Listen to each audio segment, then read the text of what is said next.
মাদ্রাসা পড়ুয়া সেই ভাইরাল শিশু রিফাত পবিত্র ওমরাহ পালনে যাচ্ছেন সৌদি আরব। কই যাইবাই? Mecca Medina. মক্কা মদিনা কার দেশ? আল্লাহর দেশ। বাংলাদেশ জাতীয় মাছের নাম কি? পাঙ্গাসকে জাতীয় মাছ বলে সে ভাইরাল হলেও এখন ঠিক মতোই বলতে পারে জাতীয় মাছ ও ফলের নাম। জাতীয় মাছের নাম কিটা? ইলিশ। জাতীয় ফল? কাঁঠাল। এই যাইতেছে তোমার কি লাগান লাগতেছে? ভালো। শিশু রিফাতের সঙ্গে জীবনের শেষ প্রান্তে এসে স্বপ্নের মক্কা মদিনা দেখার সুযোগ পাচ্ছেন এলাকার দরিদ্র বৃদ্ধ তোতা মিয়াও। এছাড়াও রিফাতের মাদ্রাসার শিক্ষক সহ মোট 6 জন যাচ্ছেন পবিত্র ওমরাহ হজে। রিফাতের শিক্ষক কারি আব্দুল কুদ্দুস জানান, 2023 সালে ডিবিসি নিউজের কল্যাণে সারা দেশে পরিচিতি পায় ছোট্ট শিশু রিফাত। এরপরই মূলত এবার শাহজাহান নামের এক সৌদি প্রবাসীর অর্থায়নে যাচ্ছেন শিশু রিফাত ও তার সফর সঙ্গীরা। খরচ বাবদ আনুমানিক 9 লাখ টাকার পুরোটাই দিচ্ছেন মহৎ সেই প্রবাসী। আমাদের সাথে যে ভাইরাল রিফাত, তুতাবাই, আনোয়ার মামা, আমি সহ আমার আব্বা আম্মা সহ আলহামদুলিল্লাহ উমরাতে যাচ্ছি। শাহজাহান ভাই, আল্লাহ তাআলা ওনার নাম যেমন দুনিয়ার বাদশাহ, ওনার মনটাও এরকম অনেক বড়।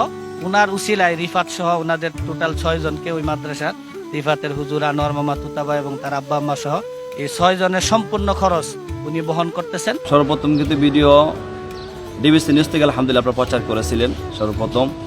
এরপর থেকেই আলহামদুলিল্লাহ সারা বাংলাদেশ রিফাতকে চিনে, আমাদের মাদ্রাসাকে চিনে। তো আমি যেহেতু নিয়ত করেছিলাম যে উমরাতে প্রথম যে উমরাতে যাবো নিয়ত করেছিলাম, আমেরিকান এক প্রবাসী আলহামদুলিল্লাহ আমার প্রত্যেক উমরা আমাকে প্রথম উমরা যাওয়ার জন্য ওনারা সহায়তা করেন। তো আমি সেখানে যাওয়ার পরেই প্রথম যে কাবা ঘরের ভিতরে গিয়ে ঢুকছি, প্রবেশ করে নিয়ত করেছি আল্লাহ আমাদের তৌফিক দান করে আবার রিফাত, তুতাবাই, আনোয়ার, আমার আব্বা আম্মাকে নিয়ে সহ আবার যেতে পারি। শিশু রিফাতের সফর সঙ্গীরা জানান, হজে যেতে পেরে বেশ উচ্ছ্বসিত তারা। অভাব অনটনের সংসারে যেখানে কোনোদিন হজে যাওয়ার ইচ্ছে পূরণ হতো না, সেখানে প্রবাসী শাহজাহানের উদারতায় তাদের স্বপ্ন পরিণত হচ্ছে বাস্তবে। তাই দেশবাসীর কাছে সবার জন্য দোয়া করেন হজযাত্রীরা। আল্লাহ জায়গাটা দেখলাম, বিদেশ জায়গাটা দেখলাম, ইচ্ছা আছে, আল্লাহ নেওয়াইত আছে, আমার ক্ষমতা নাই, আল্লাহ সাধারণ ভাই নেওয়াইত আছে। মনটা খুশি খুশি লাগতেছে।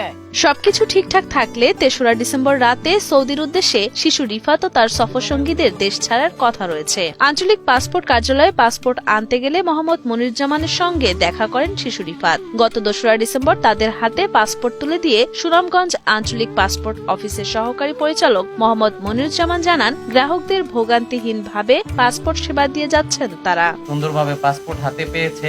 পাসপোর্টের সেবা সহজে যেভাবে নিতে পারেন, আমরা আপনাদের যেভাবে সহজে সেবা দিতে পারি, রিফাতের মতো সবাই যাতে খুশি মনে পাসপোর্ট নিয়ে বাড়ি যেতে পারেন, এটাই আমাদের কামনা।